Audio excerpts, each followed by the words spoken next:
Grits from Aldi is awesome.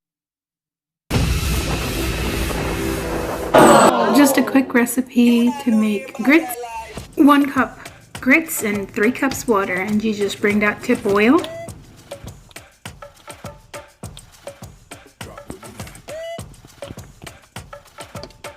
Put in a tablespoon of butter.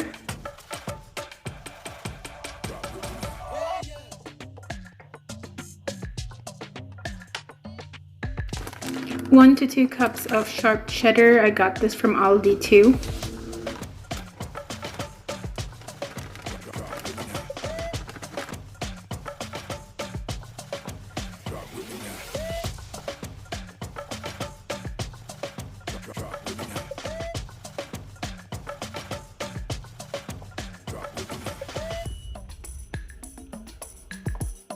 How do you like it? Good. Yeah? Yep. Give you energy, huh? I needed something. I was getting distracted. Thank you for watching the Chris and Teena Johnson project.